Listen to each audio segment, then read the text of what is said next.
रुको रुको रुको, जब यहाँ तक आए तो वीडियो पूरी देखो ना, और एग्जाम में आने वाले अपने 2 नंबर पक्के करो। वीडियो को अंत तक देखो और अपने 2 नंबर पक्के करो, क्योंकि इसमें बहुत ही ज्यादा इंपॉर्टेंट टॉपिक है। चलिए पूरी देखिए वीडियो को। दोस्तों आज शुरू करते हैं हम अपना एक नया टॉपिक, बहुत ही प्यारा सा टॉपिक जिसका नाम है राष्ट्र प्रतीक, नेशनल सिंबल, जो कि एग्जाम में ये छोटा एग्जाम हो या कोई बड़ा एग्जाम हो सभी में आता है, और आए या ना आए लेकिन हमें एक भारत के नागरिक होने के नाते हमें पता होना चाहिए कि हमारा राष्ट्र प्रतीक क्या है। तो आइए इसके बारे में चर्चा करते हैं। राष्ट्र प्रतीक, सबसे पहले हम बात करते हैं राष्ट्रीय ध्वज के बारे में। हमारा राष्ट्रीय ध्वज, तो भारत के राष्ट्रीय ध्वज को 22 जुलाई 1947 को संविधान सभा द्वारा अंगीकृत किया गया। यानी कि जो हमारा राष्ट्रीय ध्वज है जिसे हम फहराते हैं उसको 22 जुलाई 1947, ये डेट बहुत ही ज्यादा महत्वपूर्ण है। एग्जाम में आती तो ये डेट पूछ लेता है, या इसका अनुपात आगे मैं बताऊंगा आपको, वो पूछ लेता है। तो डेट कब की, इसको अंगीकृत कब किया गया संविधान सभा द्वारा? 22 जुलाई 1947 को। इसकी लंबाई और चौड़ाई का अनुपात, ये भी एक इंपोर्टेंट पॉइंट पूछ लेता है कि राष्ट्र ध्वज की लंबाई और चौड़ाई का अनुपात कितना होता है, तो वो अनुपात होता है 3:2। ये बहुत ही महत्वपूर्ण पॉइंट है हमारे। पहला कि राष्ट्रीय ध्वज को कब अंगीकृत किया गया? 22 जुलाई 1947 को। राष्ट्रीय ध्वज की लंबाई चौड़ाई का अनुपात क्या है? 3:2। कितना अनुपात होगा? 3:2। अब बात करते हैं इसके रंग के बारे में। जो हम राष्ट्रीय ध्वज देखते हैं उस पर रंग किस तरह से होते हैं, तो आइए बात करते हैं। इसमें ऊपर से नीचे, जैसे इस तरह से राष्ट्रीय ध्वज हमारा,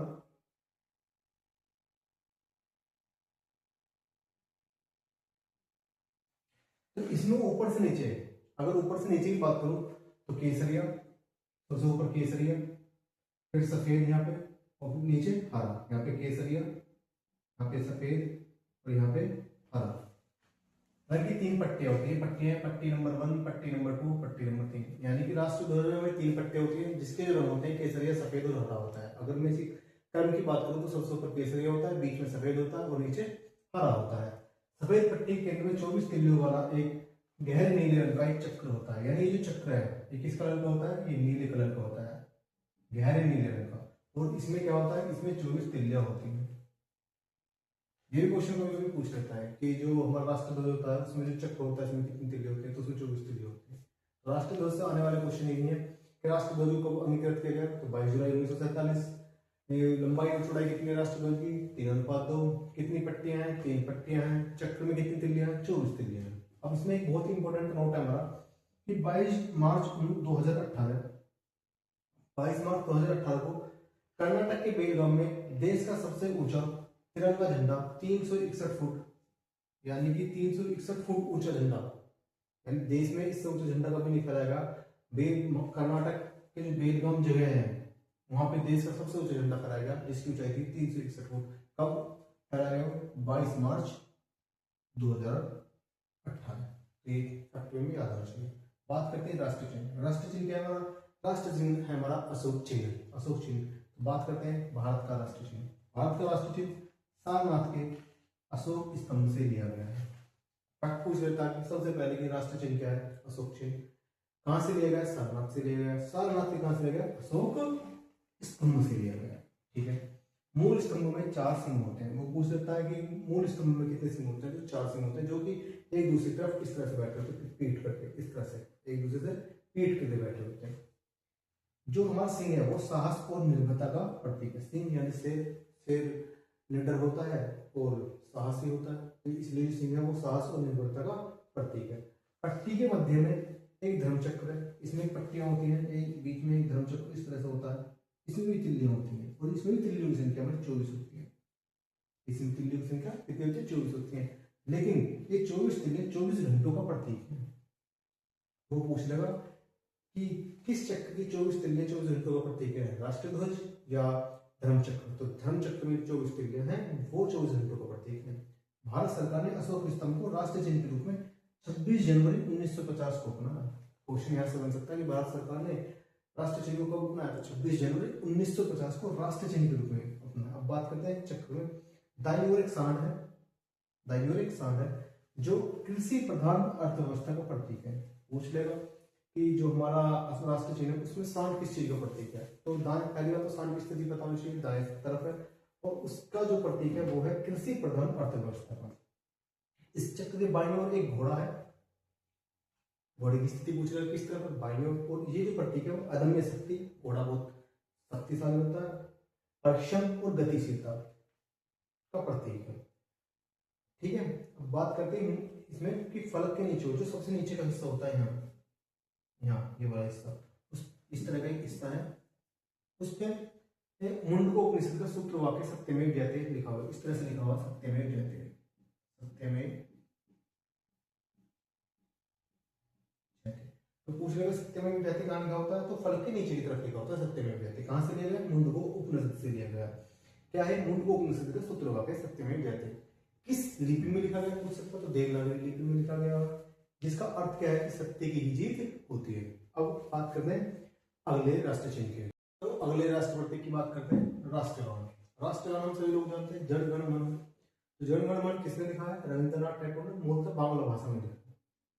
लेकिन संगीत जन गण मन के हिंदी संस्करण जो है, इसको संविधान सभा ने भारत के राष्ट्रगान के रूप में 24 जनवरी 1950, की डेट बहुत ही ज्यादा महत्वपूर्ण है कि राष्ट्रगान को संविधान सभा ने भारत का जो हमारा राष्ट्र जन गण मन है इसको राष्ट्रगान के रूप में कब स्वीकार किया, तो 24 जनवरी 1950 को भारत के राष्ट्रगान के रूप में जन गण मन, जो कि रविंद्रनाथ टैगोर ने बांग्ला भाषा में लिखा, स्वीकार किया। सर्वप्रथम कहाँ गया, तो सर्वप्रथम सबसे पहली बार 27 दिसंबर 1911 को भारतीय राष्ट्रीय कांग्रेस 26वां अधिवेशन कलकत्ता में गाया गया है। पहली बार जब जन गण मन गाया गया था वो 27 दिसंबर 1911 में गाया गया था।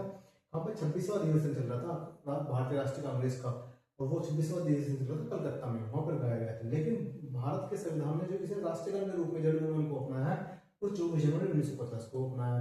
ये किसने गाया है, किसने लिखा है, ये रविंद्रनाथ टैगोर ने बंगाल भाषा में लिखा। राष्ट्रगान की अवधि की बात करते हैं, राष्ट्रगान की गायन की जो अवधि है वो 52 सेकंड है, यानी कि हमारा जो राष्ट्रगान जन गण मन है ये 52 सेकंड तक गाया जाता है, इसकी अवधि यही है।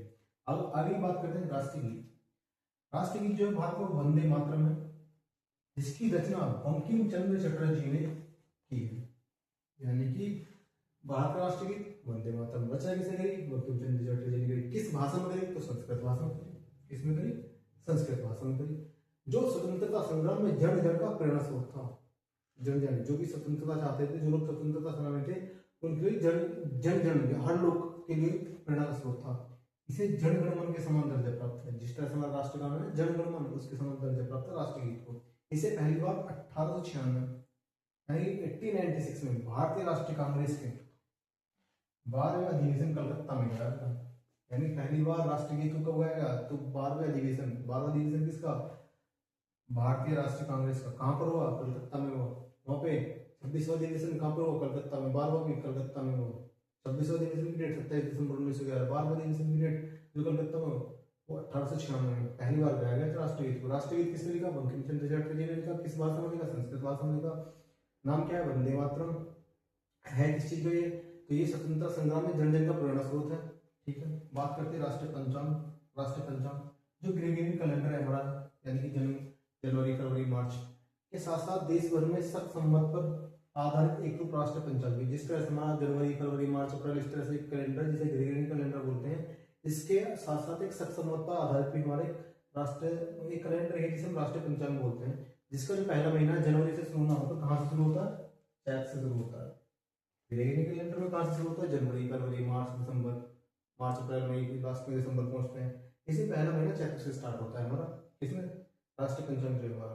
ठीक है, सामान्य वर्ष 365 दिन 365 डेज का होता है। ठीक है, पंचांग 22 मार्च 1957 को सरकारी उद्देश्य के लिए अपनाया गया। पूछ रहे हो कि हमारा जो राष्ट्रीय पंचांग है कब अपनाया गया था, 22 मार्च 1957 को पहली बार सरकारी उद्देश्य के लिए अपनाया गया। चैत्र का जो पहला दिन है वो 22 मार्च को पड़ता है, यानी जो चैत्र यानी पहला महीना किसका, हमारा राष्ट्रीय पंचांग के अनुसार उसका जो पहला दिन है अगर सामान्य वर्ष हमारा तो 22 मार्च को पड़ता है। लेकिन अगर हमारी कोई लीप ईयर आती है, अधि वर्ष पड़ जाता है लीप ईयर, तो उसमें एक दिन पहले पड़ जाता है, क्योंकि जो हमारी फरवरी में उसमें एक दिन एक्स्ट्रा होता है, तो एक दिन कम पड़ जाता है हमारे यहाँ पे। तो 22 मार्च से कौन सा दिन हो जाता है, 21 मार्च को पड़ता है। बात करते हैं राष्ट्रपुष्प की। राष्ट्रपुष्प हमारा कमल। कमल भारत का राष्ट्र पुष्प है और यह एक पवित्र पुष्प है। भारतीय कला और पौराणिक साहित्य में इसका महत्वपूर्ण स्थान है, यानी भारतीय कला में कमल का बहुत ज्यादा महत्वपूर्ण स्थान है। अब बात करते हैं राष्ट्र पुष्प जो कमल है वो हमारे भारत का तो है ही राष्ट्र पुष्प, साथ के साथ हरियाणा और कर्नाटक दो ऐसे राज्य जिनका राजकीय पुष्प भी कमल ही है। तो बात करते हैं आगे राष्ट्रीय पशु के बारे में। राष्ट्रीय पशु जो हमारा बाघ है, कभी कभी इंग्लिश में पूछ लेता पैंथर टाइगर्स। भारत का राष्ट्रीय पशु बाघ में देगा, पैंथर टाइगर्स इंग्लिश में देगा, उनको ये भी याद रखना, पैंथर टाइगर्स भारत का राष्ट्रीय पशु है। एक बात और है, देश में जो बाघों की जो घटती हुई जनसंख्या देखी थी, उसको रोकने के लिए भारत सरकार ने अप्रैल 1973 में बाघ परियोजना शुरू कर दी।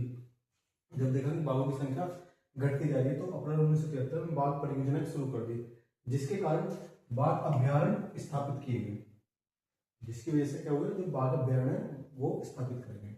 बात करते हैं राष्ट्रीय पक्षी। राष्ट्रीय पक्षी मयूर है, यानी कि मोर है। भारतीय वन एवं वन्य प्राणी सुरक्षा अधिनियम 1972 के अंतर्गत मयूर को पूर्ण संरक्षण प्राप्त है, यानी कि जो हमारा मोर है उसको फुल प्रोटेक्शन है। इसके अंतर्गत भारतीय वन एवं वन्य प्राणी सुरक्षा अधिनियम 1972। देखो क्वेश्चन 2-3 तैयार होते हैं इससे। राष्ट्रीय पशु बाघ यानी पैंथेरा टाइगर्स, ठीक है। बाघ परियोजना कब शुरू हुई? अप्रैल 1973। सबसे इंपॉर्टेंट क्वेश्चन हो जाता है कभी कभी, जी के पूछ लेता है। राष्ट्रीय पशु में पूछ लेगा बाघ परियोजना शुरू कब की गई, तो अप्रैल 1973। पूछ लेगा कि भारतीय वन एवं वन्य प्राणी सुरक्षा अधिनियम कब आया? 1972। ये नहीं पूछेगा कि मयूर राष्ट्रीय पक्षी है नहीं, लेकिन ये पूछ लेगा अधिनियम तो कब है? 1972। फुल प्रोटेक्शन प्राप्त है मयूर को। बात करते हैं राष्ट्रीय वृक्ष। राष्ट्रीय वृक्ष जो हमारा बरगद है, बरगद जिसकी जड़ नीचे तक फैली हुई हो, एक मजबूत पेड़, भारत के राष्ट्रीय वृक्ष के रूप में अपनाया गया। बात करते हैं राष्ट्रीय फल। राष्ट्रीय फल क्या है हमारा? आम। लेकिन वो आम ना पूछेगा, वो पूछेगा क्या? मैंगीफेरा इंडिका, यानी इसका बायोलॉजिकल नेम पूछेगा। ऑप्शन में दिया होगा मैंगीफेरा इंडिका, क्या पूछ लेगा कि आम का बायोलॉजिकल नेम क्या है? क्वेश्चन ऐसे कर सकता है, देखो 3 तरह से पूछ सकता है। राष्ट्रीय फल आम ना देखे इस तरह से देगा इंग्लिश में, तो पता होना चाहिए मैंगीफेरा इंडिका। वो पूछेगा आम का बायोलॉजिकल नेम मैंगीफेरा इंडिका, ठीक है। कहाँ उगाया जाता है? उष्णकटिबंधीय देशों में उगाया जाता है। किस जीव खेती होती थी? उष्णकटिबंधीय देशों में सर्वाधिक खेती होती है। जो अलेक्जेंडर और चीनी यात्री हेनसॉन्ग, इन्होंने भी आम का टेस्ट किया है और इसकी सराहना करी है। तो मुगल बादशाह अकबर, मोहम्मद जलालुद्दीन अकबर, उन्होंने दरभंगा यानी बिहार में 10,000 आम की पेड़ लगाए, जिसको हम किस नाम से जानते हैं? लक्खी बाग के नाम से जानते हैं, जिसे हम लक्खी बाग के नाम से जानते हैं। क्वेश्चन ऐसे बन जाता है, लक्खी बाग कहाँ है? दरभंगा बिहार। किसने लगाए पेड़? अकबर ने। कितने लगाए? 10,000 पेड़। आम का स्वाद किसने चखा है? विदेशी यात्रियों ने, हेनसॉन्ग, और किसने? अलेक्जेंडर ने। आम का बायोलॉजिकल नेम मैंगीफेरा इंडिका। कहाँ पाया था? उष्णकटिबंधीय देशों में, ठीक है। राष्ट्रीय नदी गंगा जी।